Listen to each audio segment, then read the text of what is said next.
Hi, my name is Sue White and I teach finance at the University of Maryland. I'm here today to talk about ethics. In particular, I'm going to talk about the CFA Institute Code of Ethics and Standards. I very strongly believe that ethics starts with the individual. Many years ago, when you were a child, you listened to your parents and wanted to do things that would please your parents and that were the right things to do. The CFA Institute takes that one step further and says, think about what the client would want you to do.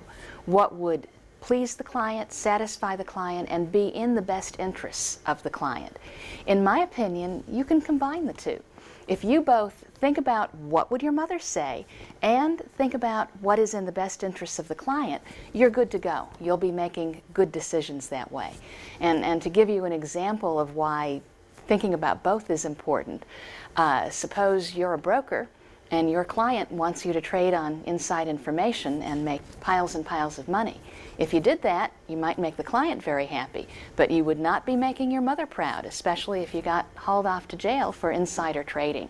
So again, very important to have strong personal, individual ethical standards, as well as always keeping in the forefront the idea of putting the client's best interests first. I also liked what Aristotle said many centuries ago. He said that if he wanted to learn about ethics and morals, he would look for someone who has lived a moral life rather than looking for someone who's been able to memorize moral arguments and has studied moral readings. So again, ultimately it is a code of ethics is not just something that you read about and learn about and then take an exam and forget about ethics.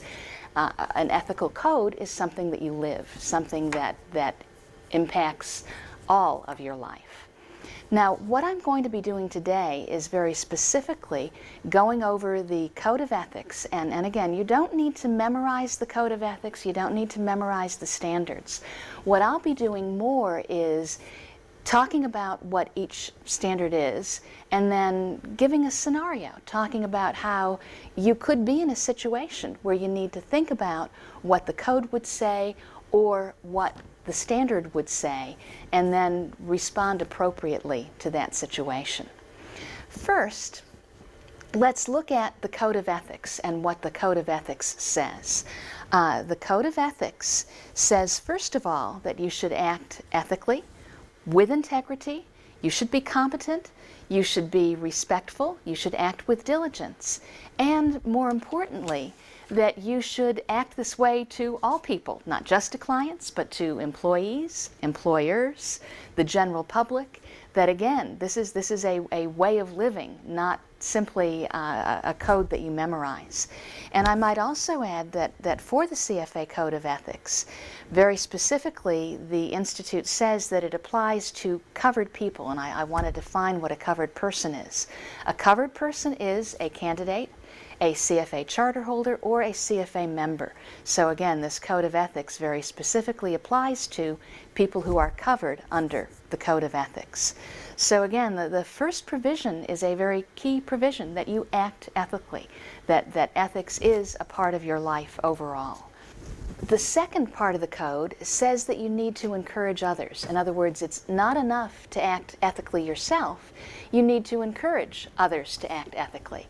Basically what that's saying is, while tattling may not be acceptable behavior on the playground, it is acceptable in the business world. You not only have to act ethically, but you have to make sure that others are acting ethically.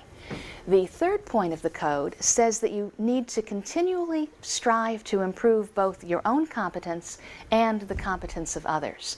So of course you're responsible for your own actions, but if you can improve the profession, improve other people, teach other people, that will help also.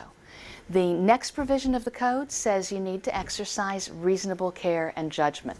Don't rush to a decision. Make sure that you have all of the information that's needed to make an appropriate decision.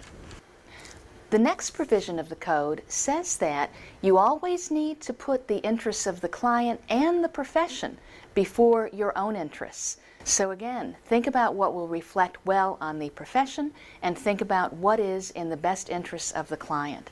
And the last provision of the code states that you need to promote capital market integrity. In other words, don't do a Martha Stewart. Think of what the rules are for the capital markets and follow those rules.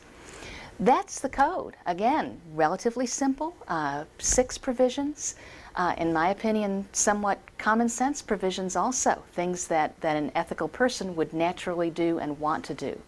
Now, what I'm going to talk about next are the standards that the CFA Institute has set up. There are a number of standards with provisions in each standard. And what I'll be doing is first talking about the standard and then giving a little scenario to illustrate what that standard means. Now, the first standard says that what you need to do is have a knowledge of the law. It is your responsibility to know what the law says, not only to know what the government says, what the U.S. government says, but to know what regulatory agencies say, what licensing agencies say, what the professional associations associated with your profession say, and to follow those rules. This is a very key standard and in many respects a core of the whole idea of the ethics code and having standards. One of the ideas here is that the CFA Institute, the word CFA, that's a trademark. And the CFA Institute wants to protect that trademark. If you have a lot of financial scandals and you have a situation where the people being arrested and led off to prison are all CFA charter holders, that's going to damage that trademark. There will be less value to that trademark. People who are thinking of becoming a CFA are going to say, oh, you know, look what those people did. That's terrible. That's going to devalue the trademark. The CFA Institute wants there to be value for the trademark. They would like a situation where if there are scandals, the people involved in the scandals are not CFA members. That will make others say, hey, you know, look, these people have a code of ethics. They're not in the same kind of trouble that all of these other people are in, and this is a good set of guidelines to live by. So again, first standard, knowledge of the law. Let me tell you the story about Monica Lewis. Monica lived in a lot of foreign countries when she was a child. She has all kinds of extensive contacts from her childhood and from her relatives. Now she's in the U.S. and she works for a big investment firm. She travels to New Iberia very frequently. This is where her brother lives. In fact, her future mother-in-law lives there also. And she's gotten a lot of good tips from her trips to New Iberia. And let me also add that the regulations in New Iberia are a little bit looser than they are in the United States. One of the requirements in New Iberia is that new businesses need to get licensed. Now, this is kind of a very thinly veiled kickback situation. Ostensibly, the licenses are there to make sure that businesses in New Iberia are operating properly. But again, it's just one more fee, one more way for the government to collect revenue.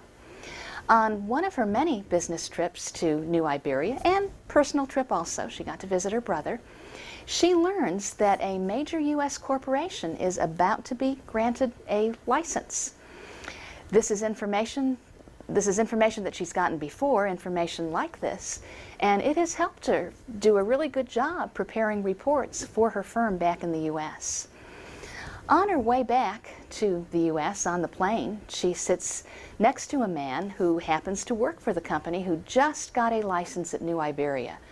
She congratulates him for getting the license and says it looks like he's got a lot of new business contacts and leads coming up, and gets off the plane and continues her business. A little bit later, the guy that she met on the plane is talking with Monica's supervisor, Paul. And he says, hey, you really need to look into the contacts that Monica has. She knows information before other people do, and she may be acting on that information.